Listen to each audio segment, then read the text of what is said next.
जय हिंद प्यारे बच्चों, कैसे हैं आप लोग? उम्मीद करता हूँ आप लोग स्वस्थ होंगे और अपनी पढ़ाई अच्छे से कर रहे होंगे।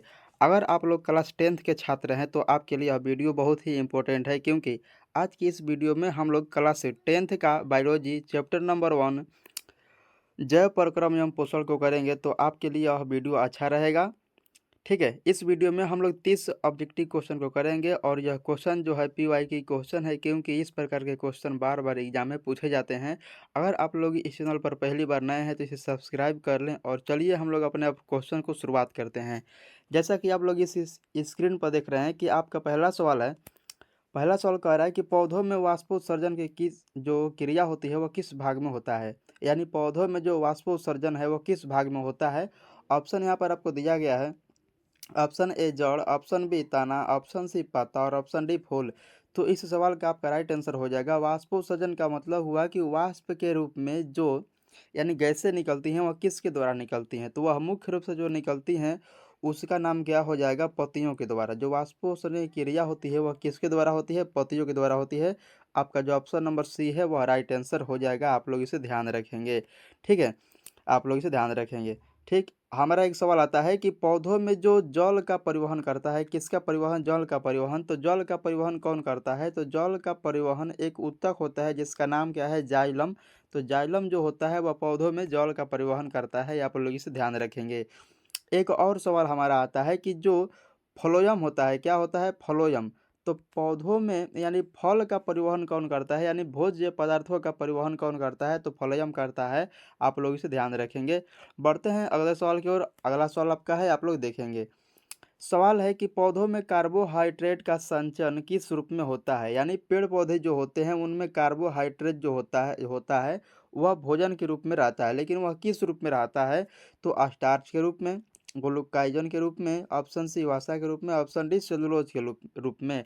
तो इस सवाल का आपका राइट आंसर हो जाएगा पौधों में जो कार्बोहाइड्रेट का संचयन होता है वह स्टार्च के रूप में होता है। तो 2 नंबर सवाल का जो आपका ऑप्शन नंबर ए है वह राइट आंसर हो जाएगा। आप लोग इसे ध्यान रखेंगे। ठीक है, तो चलिए हम लोग अगले क्वेश्चन देखिए। 3 नंबर हमारा सवाल है कि पादप में जाइलम किसके वहन के लिए उत्तरदायी है। तो ऑप्शन आपको दिए गए हैं यहाँ पर, आप लोग इसे देखेंगे। ऑप्शन ए हमारा दिया गया है जल, ऑप्शन बी भोजन, option C amino, option D oxygen. तो 3 नंबर सवाल का जो आपका ऑप्शन नंबर यहाँ पर ए है वह राइट आंसर हो जाएगा। जाइलम जो होता है वह पेड़ पौधों में जल का परिवहन करता है और यह जो होता है एक दिशा में होता है। किस दिशा में होता है, तो एक दिशा में होता है। आप लोग इसे ध्यान रखेंगे। ऐसा सवाल पूछता है कि निम्नलिखित में से किसका परिवहन एक दिशा में होता है, तो जाइलम का परिवहन एक दिशा में होता है। बढ़ते हैं अगले सवाल की ओर। अगला हमारा यहाँ पर सवाल है, आप लोग इसे देखेंगे। सवाल है कि अस्टेथोस्कोप की सहायता से सुनी जाती है, यानी अस्टेथोस्कोप की सहायता से क्या सुनी जाती है।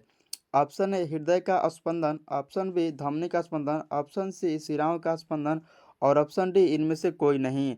तो 4 नंबर सवाल का जो आपका राइट आंसर हो जाएगा ऑप्शन नंबर ए, स्टेथोस्कोप जो होता है वह हृदय की धड़कन को सुनने का काम करता है, जिससे हम लोग आला बोलते हैं। ठीक है, तो अगर हम लोग का हृदय धड़कता है तो डॉक्टर हम लोगों के छाती के ऊपर आला लगा के चेक करता है कि उसका हृदय धड़क रहा है कि नहीं धड़क रहा है। तो वहीं उसका नाम क्या है, स्टेथोस्कोप। आप लोग इसे ध्यान रखेंगे। इससे हृदय की जो धड़कन होती है उसकी यहाँ पर जानकारी प्राप्त की जाती है। बढ़ते हैं अगले सवाल की ओर। अगला हमारे यहाँ पर सवाल है, आप लोग देखेंगे। सवाल हमारा है कि मनुष्य की शरीर की सबसे बड़ी ग्रंथि का नाम क्या है। मनुष्य की शरीर जो है उसमें सबसे बड़ी ग्रंथि का नाम क्या है। Option A liver, option B अग्नाशय, ऑप्शन सी अंडाशय और ऑप्शन डी एड्रिनलिन। तो इस सवाल का जो आपका राइट आंसर हो जाएगा 5 नंबर सवाल का आपका ऑप्शन नंबर जो ए है वह राइट आंसर हो जाएगा। लीवर जिसे हम लोग यकृत भी बोलते हैं, तो लीवर जो होता है वह शरीर का सबसे बड़ा ग्रंथि होता है। आप लोग इसे ध्यान रखेंगे। शरीर की सबसे बड़ी ग्रंथि का नाम क्या है, तो लीवर है। लीवर के जगह पर आपको दिख सकता है यकृत, इसका नाम भी है। आप लोग इसे ध्यान रखेंगे। ठीक है, बढ़ते हैं अगले सवाल की ओर। अगला यहाँ पर हमारा सवाल है, आप लोग देखेंगे। सवाल हमारा है कि रुधिर का जो रंग होता है वह किसकी उपस्थिति के कारण लाल होता है। जो रुधिर का मतलब होता है, रुधिर के मतलब क्या होता है, खून। और जो हमारा खून है वह किसके कारण से लाल होता है। Option A plasma, option B haemoglobin, option C श्वेत रक्त कोशिकाओं, ऑप्शन डी इनमें से कोई नहीं। तो 6 नंबर सवाल का आपका ऑप्शन नंबर जो बी है वह राइट आंसर हो जाएगा। मनुष्य या किसी भी जीव जंतु का जो रंग होता है खून का वह लाल होता है और वह हीमोग्लोबिन के कारण होता है, तो आपका ऑप्शन नंबर जो बी है वह राइट आंसर हो जाएगा। बढ़ते हैं अगले सवाल की ओर। अगला यहाँ पर सवाल है, आप लोग देखेंगे। सवाल है कि पत्तियों में गैस का आदान-प्रदान किससे होता है? यानी पौधों में जो पत्तियों का जो गैसों का आदान-प्रदान होता है वह किसके द्वारा होता है? ऑप्शन ए शिराओं के द्वारा, ऑप्शन बी रंध्र के द्वारा, ऑप्शन सी मध्यशिरा के द्वारा और ऑप्शन डी इनमें से कोई नहीं। और यह जितने भी सवाल हैं वीवीआई सवाल हैं, तो इस सवाल का आपका राइट आंसर हो जाएगा option number B right answer हो जाएगा। पत्तियों में जो गैस का आदान-प्रदान होता है वह होता है स्टोमाटा के द्वारा। स्टोमाटा को ही हम लोग रंध्र बोलते हैं, आप लोग इसे ध्यान रखेंगे। बढ़ते हैं अगले सवाल की ओर। अगला यहाँ पर सवाल हमारा है, आप लोग इसे देखेंगे। सवाल हमारा है कि मनुष्य में सांस लेने और छोड़ने की क्रिया को क्या कहा जाता है? मनुष्य जो हम लोग हैं वह सांस लेते हैं और छोड़ते हैं और इस क्रिया को ही हम लोग क्या कहते हैं? ऑप्शन ए श्वासन, ऑप्शन बी श्वासोच्छ्वास, ऑप्शन डी निःश्वासन, ऑप्शन डी निःश्वासन। तो 8 नंबर सवाल का जो आपका राइट आंसर हो जाएगा ऑप्शन नंबर बी हो जाएगा। मनुष्य में जो सांस लेने और छोड़ने की क्रिया होती है उससे हम लोग श्वासोच्छ्वास कहते हैं, आप लोग इसे ध्यान रखेंगे। आप लोग ध्यान रखिएगा, जो हम लोग साँस छोड़ते हैं उसमें CO2 की मात्रा होती है, ठीक है? और जब हम लोग साँस लेते हैं तो उसमें बहुत सारी गैसें रहती हैं, ठीक है? बढ़ते हैं अगले सवाल की ओर। अगला यहाँ पर हमारा सवाल है, आप लोग इसे देखेंगे और यह सवाल बहुत ही वीवीआई सवाल है क्योंकि यह सवाल बार-बार एग्ज़ाम में पूछा जाता है, आप लोग इसे ध्यान रखेंगे। सवाल हमारा है कि वृक्क की संरचनात्मक एवं क्रियात्मक इकाई को क्या कहते हैं? वृत्त की संरचनात्मक एवं क्रियात्मक इकाई को क्या कहते हैं? Option A nephron, option B मूत्रवाहिनी, ऑप्शन सी ग्लोमेरुलस और ऑप्शन डी वोमेन संपुट। तो 9 नंबर सवाल का जो आपका राइट आंसर हो जाएगा, आपका ऑप्शन नंबर जो ए है वह राइट आंसर हो जाएगा। वृक्क की संरचनात्मक एवं क्रियात्मक इकाई को हम लोग नेफ्रॉन कहते हैं, आप लोग इसे ध्यान रखेंगे। इसका नाम क्या है? नेफ्रॉन है, आप लोग इसे ध्यान रखेंगे। लेकिन आपसे यही पूछेगा, अगर मस्तिष्क के पूछेगा बारे में, तो मस्तिष्क को हम लोग क्या कहते हैं? न्यूरॉन कहते हैं। तो मस्तिष्क के बारे में अगर पूछेगा तो उसका नाम क्या हो जाएगा? न्यूरॉन हो जाएगा, आप लोग इसे ध्यान रखेंगे। मस्तिष्क अगर हमसे पूछेगा तो क्या होगा? न्यूरॉन होगा, आप लोग इसे ध्यान रखेंगे। सवाल पूछता है कि मस्तिष्क के क्रियात्मक एवं संरचनात्मक इकाई को क्या कहते हैं? तो न्यूरॉन कहते हैं, आप लोग इसे ध्यान रखेंगे। बढ़ते हैं अगले सवाल की ओर। अगला यहाँ पर सवाल हमारा है, देखेंगे। सवाल है 10 नंबर कि निम्न में से किसमें खुला परिसंचरण पाया जाता है? यानी निम्नलिखित में से वह कौन-सा ऐसा जीव है जिसमें जो परिसंचरण होता है, खुला परिसंचरण होता है? परिसंचरण का मतलब होता है एक चीज़ का दूसरी जगह तक, मतलब कि यानी परिवहन करना, वही हमारी तरफ से परिसंचरण होता है। जैसे मनुष्य हो गया, कॉकरोच हो गया, घोड़ा हो गया, ऊँट हो गया। परिसंचरण जो मुख्य रूप से जुड़ा हुआ है वह जुड़ा हुआ है हमारा हृदय से, क्योंकि हृदय में जो रक्त परिवहन करता है वह 2 यहाँ पर राउंड में घूमता है। एक बार आता है शुद्ध करने के लिए, एक बार अशुद्ध करने के लिए। तो खुला परिसंचरण जो पाया जाता है वह पाया जाता है कॉकरोच में। तो आपका ऑप्शन नंबर जो बी है वह राइट आंसर हो जाएगा। आपका ऑप्शन नंबर जो बी है वह राइट आंसर हो जाएगा। खुला परिसंचरण पाया जाता है किसमें? तो कॉकरोच में पाया जाता है, आप लोग इसे ध्यान रखेंगे। बढ़ते हैं अगले सवाल की ओर और अगला सवाल यहाँ पर हमारा है, आप लोग इसे देखेंगे। सवाल क्या है? सवाल हमारा है कि कौन सी क्रिया सभी जीवों के लिए अनिवार्य है? अनिवार्य का मतलब होता है जरूरी, जरूरी के मतलब कि वह कौन सी क्रिया है जिसके द्वारा हम एक पल भी जी नहीं सकते हैं? ऑप्शन ए प्रकाश संश्लेषण, ऑप्शन बी वाष्पोत्सर्जन, ऑप्शन सी श्वसन और ऑप्शन डी चालन। तो सभी जीवों के लिए जब आवश्यक पूछा है तो यहाँ पर राइट आंसर हो जाएगा। आपका ऑप्शन नंबर जो सी है वह राइट आंसर हो जाएगा। लगभग इस धरती पर जितने भी जीव हैं वह बिना ऑक्सीजन के नहीं रह सकते हैं, यानी बिना वह सांस लिए नहीं रह सकते हैं। तो आपका ऑप्शन नंबर जो सी है वह राइट आंसर हो जाएगा। बढ़ते हैं अगले सवाल की ओर। अगला यहाँ पर सवाल है, आप लोग इसे देखेंगे। सवाल हमारा है कि जीवों में ऊर्जा की प्राप्ति किससे होती है? यानी अगर हम लोग एक जीव हैं तो हमको ऊर्जा किसके द्वारा मिलती है? ऑप्शन ए श्वसन के द्वारा, ऑप्शन बी पाचन के द्वारा, ऑप्शन सी परिवहन के द्वारा, ऑप्शन डी उत्सर्जन के द्वारा। तो 12 नंबर सवाल का जो आपका राइट आंसर हो जाएगा, आपका ऑप्शन नंबर जो ए है वह राइट आंसर हो जाएगा। जब हम लोग श्वसन करते हैं तो माइटोकॉन्ड्रिया में क्रेब्स साइकिल चलता है और इस क्रेब्स साइकिल के चलने के दौरान हमारे शरीर में 38 एटीपी का निर्माण होता है, आप लोग इसे ध्यान रखेंगे। और इसी 38 एटीपी के द्वारा हमको जो मिलता है ग्लूकोज मिल जाता है लास्ट में, आप लोग इसे ध्यान रखेंगे। जो श्वसन की क्रिया होती है वह माइटोकॉन्ड्रिया में होती है। कहाँ पर होती है? माइटोकॉन्ड्रिया में होती है, यानी हम उसको एम-सी लिख सकते हैं, ठीक? इसको माइटोकॉन्ड्रिया बोलेंगे, ठीक है? तो माइटोकॉन्ड्रिया जो हो गया उसको हम लोग पावर हाउस के नाम से जानते हैं। क्या कहते हैं? तो पावर हाउस के नाम से जानते हैं, आप लोग इसे ध्यान रखेंगे। उसे हम लोग क्या कहते हैं? पावर हाउस के नाम से जानते हैं। आपसे सवाल पूछता है कि निम्नलिखित में से कौन किसको पावर हाउस कहा जाता है? तो माइटोकॉन्ड्रिया को हम लोग पावर हाउस कहते हैं। तो 12 नंबर सवाल का आपका ऑप्शन नंबर जो यहाँ पर ए था वह राइट आंसर हो जाएगा। बढ़ते हैं अगले सवाल की ओर और अगला सवाल हमारे यहाँ पर है, देखिएगा। सवाल हमारा है और यह सवाल बहुत ही वीवीआई सवाल है, क्योंकि यह सवाल बार-बार एग्ज़ाम में पूछा जाता है कि कुटबात किसमें पाया जाता है? यह सवाल बहुत बार एग्ज़ाम में पूछा जाता है। आप लोग इसे आपको क्वेश्चन बैंक में उठा के देख लीजिएगा कि कुटपात जो होता है वह किसमें पाया जाता है? Option A paramecium, option B euglena, option C amoeba. तो इस सवाल का आपका राइट आंसर हो जाएगा ऑप्शन नंबर जो सी है वह राइट आंसर हो जाएगा। कुटपात जो होता है वह अमीबा के द्वारा होता है, यानी अमीबा में जो जो मतलब कि भोजन करने की विधि है उसे हम लोग कुटबात विधि कहते हैं, ठीक है। कुटबात का मतलब होता है अमीबा जो हो गया उसका कोई आकार या मतलब कि संरचना निश्चित नहीं होता है, तो वह अगर यहाँ पर भोजन रहेगा तो इस अपने ये जो किनारे वाला भाग है इसको दबा लेता है और इसमें जो भोजन होता है वह लास्ट में पच जाता है, तो वहीं हमारा क्या हो जाएगा, कुटपात हो जाएगा। आप लोग इसे ध्यान रखेंगे। और जो पैरामीशियम यहाँ पर है, एगुलिना जो है और जो अमीबा है, यह सभी जो हैं एक कोशिकीय जीव हैं। कौन से जीव हैं? तो एक कोशिकीय जीव हैं, जिसे हम लोग यूनिसेलुलर सेलुलर बोलेंगे, ठीक है। क्या बोलेंगे? यूनिसेलुलर बोलेंगे, ठीक। बढ़ते हैं अगले सवाल की ओर। अगला यहाँ पर सवाल आप लोग को देखेंगे, यहाँ पर सवाल हमारा क्या है? सवाल है कि पाइरूवेट के विखंडन से कार्बन डाइऑक्साइड जल तथा ऊर्जा देता है और यह क्रिया कहाँ होती है? तो क्या होता है हमारा कि पाइरूवेट जो होता है वह विखंडन से, जो पाइरूवेट होता है हमारा विखंडन होता है इसका, और यह लास्ट में कार्बन डाइऑक्साइड जल तथा ऊर्जा देता है और यह क्रिया कहाँ होती है? ऑप्शन ए कोशिका द्रव में, ऑप्शन बी माइटोकाइनेरिया में, ऑप्शन सी हरित लौह में, ऑप्शन डी केंद्रक में। तो इस सवाल का आपका राइट आंसर हो जाएगा जो पाइरूवेट का विखंडन होता है और यहाँ पर ऊर्जा देने की बात आई है, तो यह क्रिया जो होती है माइटोकाइनेरिया में होती है। तो 14 नंबर सवाल का आपका ऑप्शन नंबर जो बी है वह राइट आंसर हो जाएगा। और इसीलिए माइटोकांड्रिया को हम लोग ऊर्जा का सिक्का कहते हैं। किसका सिक्का कहते हैं? ऊर्जा का सिक्का कहते हैं, या इससे हम लोग कोशिका का बिजली घर कहते हैं। क्या कहते हैं? कोशिका का बिजली घर कहते हैं। बिजली घर जो होता है वह ऊर्जा देने का काम करता है और इसीलिए माइटोकांड्रिया को हम लोग बिजली घर के नाम से जानते हैं। बढ़ते हैं अगले सवाल की ओर। अगला यहाँ पर सवाल हमारा है, आप लोग इसे ध्यान देंगे।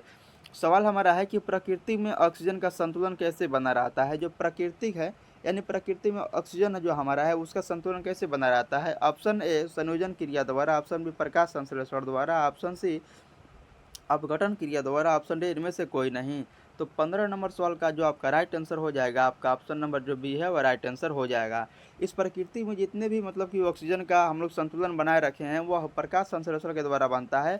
और प्रकाश संश्लेषण किस में होता है? तो पादप में होता है। आप लोग इसे ध्यान रखेंगे। पादप का मतलब क्या होता है? पेड़ पौधा। पादप का मतलब क्या होता है? पेड़ पौधा। आपसे सवाल पूछता है कि प्रकाश संश्लेषण की क्रिया कब होती है? तो प्रकाश संश्लेषण की जो क्रिया होती है वह दिन में होती है। आप लोग इसे ध्यान रखेंगे। आपसे सवाल पूछता है कि प्रकाश संश्लेषण की क्रिया कब होती है? तो प्रकाश संश्लेषण जो होता है वह दिन में होता है। आप लोग इसे ध्यान रखेंगे, ठीक है। और प्रकाश संश्लेषण जब होता है तो मतलब कि क्या निकलता है? तो प्रकाश संश्लेषण जब होता है तो ऑक्सीजन निकलता है, जिसे हम लोग O2 भी बोल सकते हैं। बढ़ते हैं अगले सवाल की ओर। हमारा अगला सवाल यहाँ पर है कि वाष्पोत्सर्जन जो है वह कैसी क्रिया है? यानी वाष्पोत्सर्जन जो है कैसी क्रिया है? तो मुख्य रूप से क्रियाएं जो हो सकती हैं, यानी प्रक्रिया को हम क्रिया बोल सकते हैं। तो क्रिया जो होती है वह 2 प्रकार की होती है, ठीक है।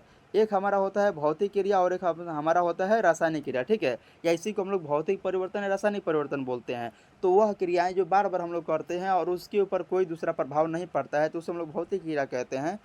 तो वाष्पोत्सर्जन की जो क्रिया है उसमें क्या होता है कि वाष्प के रूप में हमेशा पौधे गैस का आदान-प्रदान करते हैं और उनके द्वारा जो जल होता है वह पत्तियों से अंदर मतलब खींचा जाता है। तो वह क्रिया जो होती है वह बार-बार होती है और इसीलिए यह क्या है? तो भौतिक क्रिया है। आप लोग इसे ध्यान रखेंगे। तो 16 नंबर सवाल का जो आपका ऑप्शन नंबर बी है वह राइट आंसर हो जाएगा। जो वाष्पोत्सर्जन क्रिया है वह एक भौतिक क्रिया है। आप लोग इसे ध्यान रखेंगे। बढ़ते हैं अगले सवाल की ओर। अगला यहाँ पर सवाल हमारा है, आप लोग इसे ध्यान देंगे। सवाल हमारा है कि मानव रक्त का सामान्य परकुंचन दाब कितना है? मानव जो यानी है मनुष्य, उसका सामान्य परकुंचन दाब कितना है? यानी रक्त जो आता है और जाता है उसमें जो परकुंचन होता है हमारा कितना होता है? तो परकुंचन जो होता है हमारा होता है यहाँ पर 120 होता है, लेकिन अनुशीतलन जो होता है वह 80 होता है। तो आप लोग इसे ध्यान रखेंगे। तो 17 नंबर सवाल का जो आपका ऑप्शन नंबर ए है वह राइट आंसर हो जाएगा। बढ़ते हैं अगले सवाल की ओर। अगला यहाँ पर सवाल हमारा है, आप लोग इसे ध्यान देंगे। सवाल हमारा है कि निम्न में से कौन एक उत्सर्जी अंग है? उत्सर्जी अंग उसको बोलेंगे जो हमारे शरीर से हानिकारक चीज़ों को निकालने का काम करता है। जैसे में हम लोगों का क्या हो जाएगा? जैसे हम लोगों का मतलब कि जो हम लोग का मतलब कि पेशाब निकलता है, ठीक है, यानी यूरिया निकलता है, तो वहीं हमारा क्या हो जाएगा? उत्सर्जी वह पदार्थ हो जाएगा। लेकिन उत्सर्जी अंग कौन सा हो जाएगा? तो अग्नाशय, ब्रेक, ऑप्शन सी आँख, और इनमें से क्या हो जाएगा? कोई नहीं। तो इस सवाल का आपका राइट आंसर हो जाएगा। ब्रेक का मतलब क्या होता है? किडनी होता है और किडनी जो होता है वह पेशाब को मतलब बाहर निकालने का काम करता है, यानी वह छानने का उसको काम करता है और लास्ट में क्या होता है कि पेनिस के द्वारा हमारा जो मतलब कि यूरिन है यानी जो मूत्र है वह बाहर निकल जाता है। तो 18 नंबर सवाल का जो आपका ऑप्शन नंबर बी है वह राइट आंसर हो जाएगा। बढ़ते हैं अगले सवाल की ओर और अगला सवाल यहाँ पर हमारा है, आप लोग इसे ध्यान देंगे। सवाल हमारा है कि क्लोरोफिल वर्णन का रंग कैसा होता है, यानी जो क्लोरोफिल है वो उसका रंग कैसा होता है। रंग वर्णन का मतलब वही होता है, रंग होता है, उसका रंग कैसा होता है, ठीक है। ऑप्शन है हरा, ऑप्शन बी नीला, ऑप्शन सी लाल, ऑप्शन डी सफ़ेद। तो 19 नंबर सवाल का जो आपका ऑप्शन नंबर यहाँ पर ए है वह राइट आंसर हो जाएगा। क्लोरोफिल जो होता है वह हरा पत्ती में पाया जाता है। किसमें पाया जाता है? हरा पत्तियों में पाया जाता है। आप लोग इसे ध्यान रखेंगे, ठीक है। तो इस 19 नंबर सवाल का जो आपका ऑप्शन नंबर जो बी है वह राइट आंसर हो जाएगा। जो क्लोरोफिल होता है वह क्लोरोफिल जो होता है वह पत्ती में पाया जाता है। आप लोग इसे ध्यान रखेंगे। बढ़ते हैं अगले सवाल की ओर। अगला यहाँ पर हमारा सवाल है और यह सवाल बहुत ही वीवीआई सवाल है, क्योंकि यह सवाल बहुत बार एग्जाम में पूछा जाता है। सवाल हमारा है कि रक्त निम्न में से क्या है, यानी रक्त का मतलब क्या हुआ? ब्लड हुआ। रक्त के मतलब क्या हुआ? ब्लड हुआ। तो ब्लड जो हम लोगों का हुआ वह क्या है? वह ऊतक है कि कोशिका है कि पदार्थ है? तो इस ऑप्शन के अनुसार जो आपका राइट आंसर हो जाएगा, आपका ऑप्शन नंबर जो बी है वह राइट आंसर हो जाएगा। रक्त जो है वह क्या है? तो एक हमारा ऊतक है। और ऊतक में कौन सा ऊतक है? तो ऊतक में भी संयोजी ऊतक है। कौन सा ऊतक है? तो संयोजी ऊतक है। आप लोग इसे ध्यान रखेंगे। रक्त रक्त कैसा ऊतक है? तो संयोजी ऊतक है, ठीक है। बढ़ते हैं अगले सवाल की ओर। अगला यहाँ पर सवाल हमारा क्या है, आप लोग इसे देखेंगे। सवाल हमारा है कि मानव हृदय में के मतलब जो मानव हृदय है वो उसमें कितने कोष्ठक होते हैं। कोष्ठक के मतलब हम लोग भाग बोल सकते हैं कि मनुष्य के हृदय जो है वह कितने भागों में है, यानी उसका चेम्बर कितना है। तो option A 2, option B 4, option C 8, option D इनमें से कोई, मतलब ऑप्शन डी 1, ठीक है। तो 21 नंबर सवाल का जो आपका राइट आंसर हो जाएगा, आपका ऑप्शन नंबर जो बी है वह राइट आंसर हो जाएगा। मनुष्य में जो है वह जो हृदय की संख्या होती है वह कितना होती है? 4 होती है। सॉरी, हृदय की संख्या 4 नहीं होती है, बल्कि हृदय के भाग कितना होता है? तो 4 होता है, जिसमें से हमारा 2 अलिंद होता है और 2 निलय होता है। आप लोग इसे ध्यान रखेंगे। लेकिन अगर आपसे मेढक में पूछेगा तो मेढक में कितना होता है? आप लोग ध्यान रखेंगे। मेढक में होता है हमारा 3, यानी मेढक के हृदय में कितने चेंबर होते हैं? तो 3 होते हैं। आप लोग इसे ध्यान रखेंगे। बढ़ते हैं अगले सवाल की ओर। अगला यहाँ पर सवाल हमारा है और यह सवाल बहुत ही इंपॉर्टेंट है, क्योंकि यह सवाल बहुत बार एग्जाम में पूछा जाता है। सवाल हमारा है, आप लोग इसे ध्यान देंगे। सवाल है कि स्वपोषण यानी स्वपोषण के लिए आवश्यक क्या है? स्वपोषी का मतलब क्या हुआ? आप लोग समझिए। मतलब जो हम लोग हैं, तो हम लोग खाने पीने के लिए जितनी भी चीज़ें हैं वो किसी न किसी चीज़ पर निर्भर ज़रूर हैं। लेकिन जो पेड़ पौधा हो गया, वह पेड़ पौधा को उसका चिंता नहीं है कि उसको पानी कौन डालेगा, खाना कौन डालेगा। लेकिन जब वह मतलब कि कुछ हद तक जब वह बड़ा हो जाता है तो उसकी कोई देखभाल नहीं करता है, और वह जो है भोजन सीधा वो अपने सूर्य के प्रकाश द्वारा बना लेता है। और उसके लिए क्या-क्या चीज़ें आवश्यक है, यही हमसे पूछ रहा है। यानी वैसे जीव जो अपना भोजन स्वयं बना लेते हैं और वह किसी दूसरे जीव पर निर्भर नहीं रहते हैं, उसे हम लोग क्या बोलते हैं? स्वपोषी बोलते हैं। तो CO2 यानी कार्बन डाइऑक्साइड, क्लोरोफिल मतलब कि जो पत्तियों में हरा होता है, सूर्य का प्रकाश, इनमें से सभी। तो 22 नंबर सवाल का जो आपका ऑप्शन नंबर जो डी है वह राइट आंसर हो जाएगा। जो स्वपोषी है, स्वपोषी के लिए क्लोरोफिल, सूर्य का प्रकाश और जल खनिज लवणों की आवश्यकता होती है, जो पौधे अपने द्वारा ही प्राप्त कर लेते हैं। बढ़ते हैं अगले सवाल की ओर। अगला यहाँ पर सवाल हमारा है 23 नंबर सवाल है कि कवक में पोषण की कौन सी विधि होती है? तो कवक में पोषण की जो विधि होती है वह कौन होती है? आपको बताना है। ऑप्शन ए स्वपोषी, ऑप्शन बी मृतजीवी, ऑप्शन सी समभोजी। तो इस सवाल का आपका राइट आंसर हो जाएगा, आपका ऑप्शन नंबर जो बी है वह राइट आंसर हो जाएगा। कवक में पोषण की जो विधि है वह मृतजीवी है। आप लोग इसे ध्यान रखेंगे। कवक में जो पोषण की कौन सी विधि है? मृतजीवी है। लेकिन अगर आपसे पादप में पूछेगा, अगर पेड़ पौधे में पूछेगा, तो पेड़ पौधे में कौन सी विधि है? तो स्वपोषी है। आप लोग इसे ध्यान रखेंगे। बढ़ते हैं अगले सवाल की ओर। अगला यहाँ पर सवाल हमारा है, आप लोग इसे ध्यान रखेंगे। सवाल हमारा है कि क्लोरोफिल में पाया जाता है, यानी क्लोरोफिल में जो है वो इसमें कौन सा तत्व पाया जाता है? क्लोरोफिल में कौन सा तत्व पाया जाता है? Option A calcium, option B magnesium, option C iron, option D phosphorus. तो 24 नंबर सवाल का जो आपका राइट आंसर हो जाएगा, आपका ऑप्शन नंबर जो भी है राइट आंसर हो जाएगा। जो क्लोरोफिल होता है, क्लोरोफिल के कारण ही क्या होता है कि पत्तियों का रंग हमारा हरा होता है, और पत्तियों का जो रंग हरा होता है वो, और क्लोरोफिल को अगर हम लोग फाड़ते हैं तो क्लोरोफिल के अंदर एक तत्व पाया जाता है जिसे हम लोग मैग्नीशियम कहते हैं। और मैग्नीशियम जो होता है उसका संकेत क्या होता है? Mg। आप लोग इसे ध्यान रखेंगे। बढ़ते हैं अगले सवाल की ओर। अगला यहाँ पर सवाल क्या है, आप लोग इसे ध्यान देंगे। सवाल हमारा है कि रच्छी कोशिकाएं पाई जाती हैं। रच्छी जो कोशिकाएं हैं वह पाई जाती हैं, निरक्षी जो कोशिकाएं हैं वह कहाँ पाई जाती हैं? ऑप्शन ए जड़ में, ऑप्शन बी पत्तियों में, ऑप्शन सी फूलों में, ऑप्शन डी फलों में। तो 25 नंबर सवाल का जो आपका राइट आंसर हो जाएगा आपका ऑप्शन नंबर जो यहाँ पर ए है वह राइट आंसर हो जाएगा। रक्षी कोशिकाएं जो हैं वह जड़ में पाए जाते हैं, आप लोग इसे ध्यान रखेंगे। ठीक है, बढ़ते हैं अगले सवाल की ओर। अगला यहाँ पर सवाल हमारा क्या है, आप लोग इसे ध्यान देंगे। सवाल हमारा है कि सामान्य स्वस्थ व्यक्ति के लिए रक्तदाब क्या होता है, जिसे हम लोग बीपी बोलते हैं, यानी ब्लड बीपी का मतलब क्या हुआ, ब्लड प्रेशर।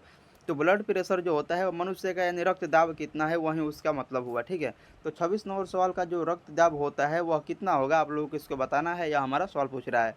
ऑप्शन है 180/9, option C 160 sorry 160/70, option C 120/80। तो 26 नंबर सवाल का जो आपका राइट आंसर हो जाएगा आपका ऑप्शन नंबर जो सी है वह राइट आंसर हो जाएगा। मनुष्य का जो समान रक्तदाब है वह 120 बाई कितना है, 80 है, आप लोग इसे ध्यान रखेंगे। 120 बाई कितना है, 80 है, आप लोग इसे ध्यान रखेंगे। बढ़ते हैं अगले सवाल की ओर। अगला यहाँ पर सवाल क्या है, आप लोग इसे देखेंगे। सवाल हमारा है कि पादप में फ्लोएम जो होता है वह संवाहक होता है। ठीक है, संवाहक का मतलब यहाँ पर होगा कि वह क्या चीज़ करता है। ठीक, तो पादप जो होता है वह क्या काम करता है, पादप में जो फ्लोएम है वह क्या काम करता है। फ्लोएम जो है वह किसका भाई है, जाइलम का भाई है। किसका भाई है, जाइलम का यह भाई है, आप लोग इसे ध्यान रखेंगे। तो जाइलम जो होता है वह जल ले जाता है, और जल किसके लिए आवश्यक है, तो भोजन बनाने के लिए आवश्यक है। तो जल जो हो गया वह जल का परिवहन कौन करता है, जाइलम।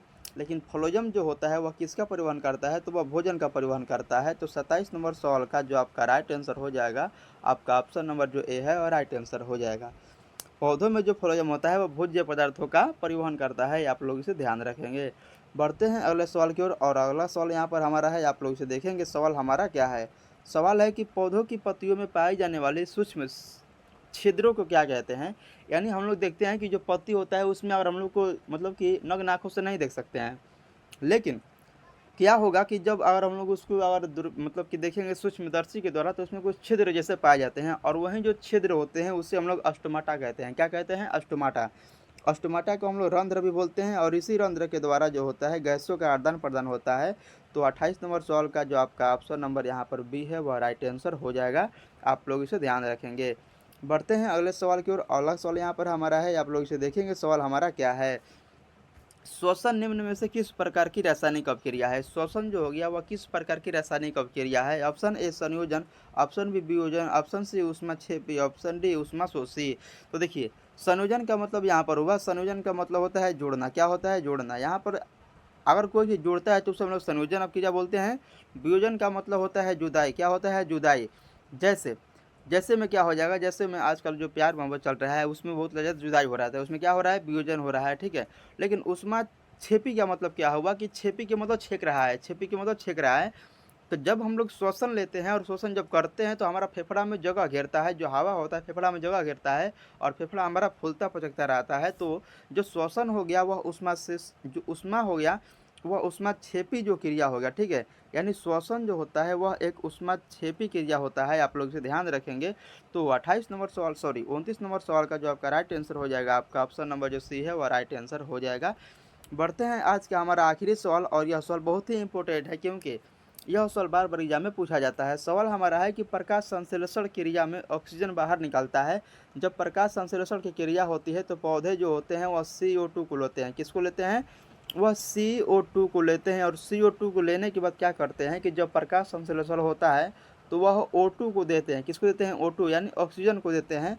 और वहीं जो ऑक्सीजन होता है वह बाहर निकलेगा तो किसके माध्यम से निकलेगा, ऑप्शन ए जल से, ऑप्शन बी CO2 से, ऑप्शन सी ग्लूकोज से, और ऑप्शन डी क्लोरोफिल से। तो इस सवाल का आपका राइट आंसर हो जाएगा, जो ऑक्सीजन होता है वह किसके द्वारा निकलता है, तो जल के द्वारा निकलता है। किसके द्वारा निकलता है, जल के द्वारा निकलता है। आपसे जल का सूत्र पूछता है तो जल का सूत्र आप लोग याद रखेंगे, जल का सूत्र होता है H2O, आप लोग इसे ध्यान रखेंगे। ठीक है, तो आज का ये वीडियो हमारा आप लोगों को बहुत अच्छा लगा होगा, उम्मीद करता हूँ। ऐसे ही वीडियो देखने के लिए आप इस चैनल को सब्सक्राइब कर लें, और इस क्लास का आपको जो PDF है आपको PDF मिल जाएगा। तो PDF लेने के लिए आप मेरे इस दिए गए नंबर पर कॉल कीजिएगा, जो अब मेरा नंबर है 914298 और 77 और 52, यह हमारा नंबर है। आप लोग इस पर अगर मैसेज करते हैं तो आपका जो यह PDF है आपको मिल जाएगा। और यह बहुत ही अच्छी तरह से यहाँ पर नीचे बनाया गया है, देखिए यहाँ पर जो है आपको मतलब कि मिल जाएगा इसका आंसर की भी, और इसका आंसर की जो है आपको नीचे इस तरह से मिल जाएंगे। तो जय हिंद, जय भारत।